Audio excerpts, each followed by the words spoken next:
Hey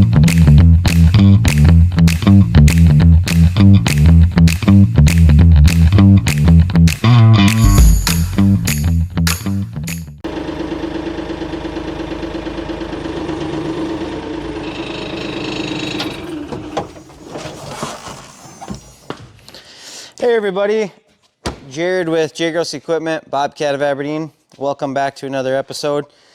As you can see in the thumbnail or the title of the video, today we're going to talk about when and why to buy a compact tractor. We see this a lot, and we kind of wanted to get it out there, so to speak, and try to help, anybody or somebody. So today, it happens, we are a Bobcat dealer, so we are standing next to a new CT 2535 compact tractor. This model has a enclosed cab, with heating and air conditioning. There's multiple options there, depending on, what would suit you best.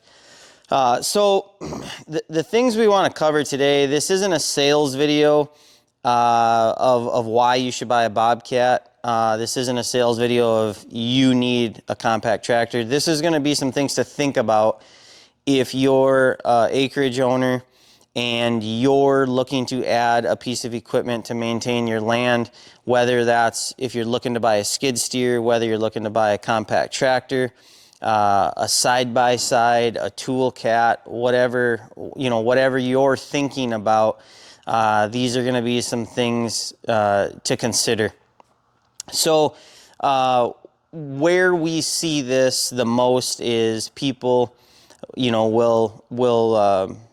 guys in general, they like skid steers just like they like steak and helicopters, right? But skid steers aren't always the best investment if you're looking at a used one.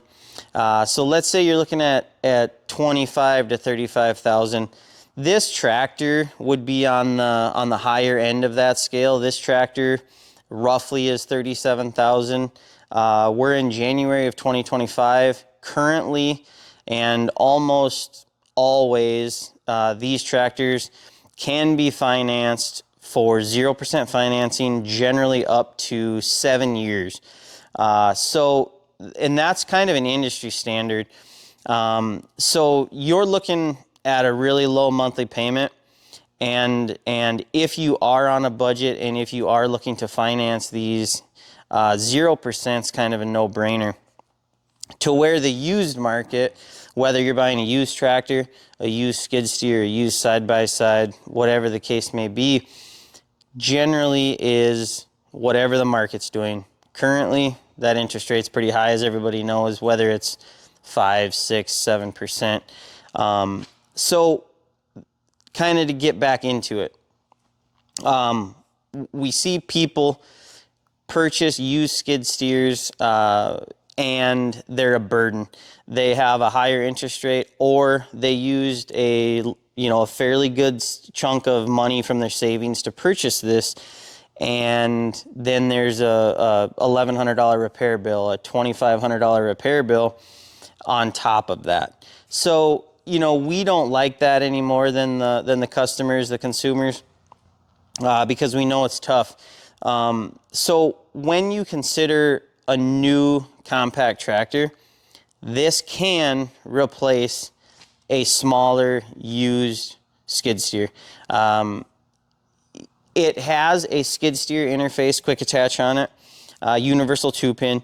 So you can still do a lot of the same things, whether it's light material handling with a pallet fork, light dirt work, if you have to, do some light grading, snow removal.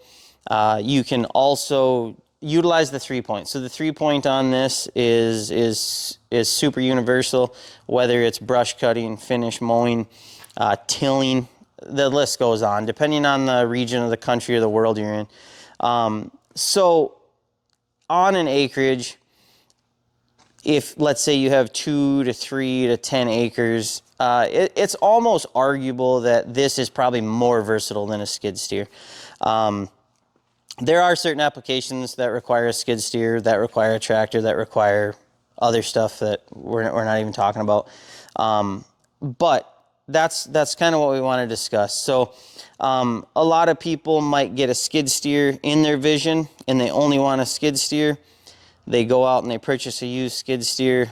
Maybe it doesn't even have cabin heat on it, and you're going to use it for moving snow, and you don't even realize how versatile these machines can be, these compact tractors.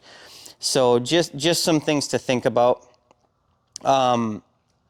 You can generally do all your own maintenance. Let's say you're a guy that is taking care of 5 to 10 acres. You're putting up your own fence. You know, you're burying your own water line. You're trimming your own trees. You're a handy person, guy or gal. These are, in my opinion, you know, they're laid out cleaner than a skid steer. That they're easier to work on than a skid steer. I'm born and raised in the service department. I'm a service manager here at the dealership, and I can tell you, you know, for the most part, you can walk around this tractor and you can see all your service points and you can pretty much see all the components, versus a skid steer that you have to, you know, raise the cab, get the tailgate open, pull side covers off of, pull bottom access pans off of. So there's a lot of things to consider there. You know, maybe you live 50 miles from a dealership, maybe you live 100 miles from a dealership and you own an acreage.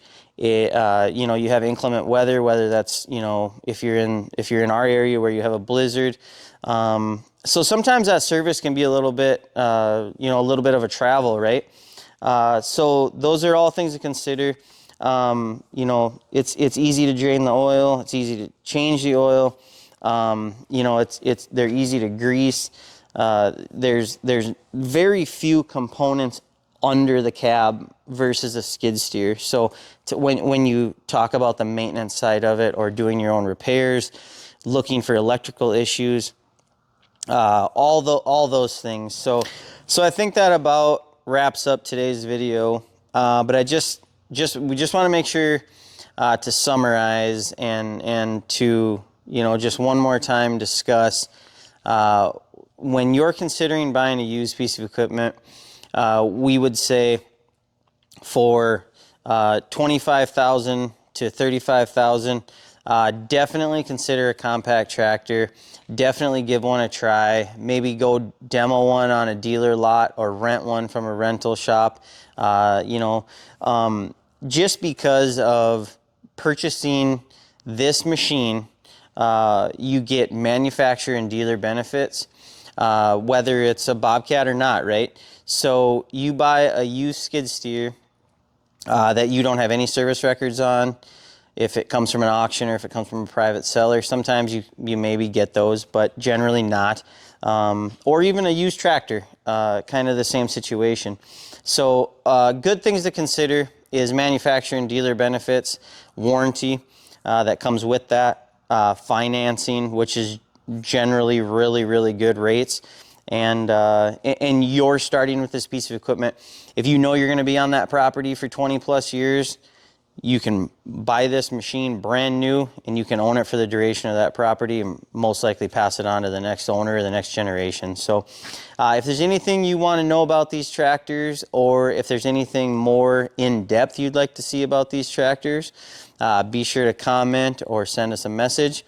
We would also appreciate a like and subscribe, and we'll keep bringing you guys this content. So thanks for joining us. Have a great day.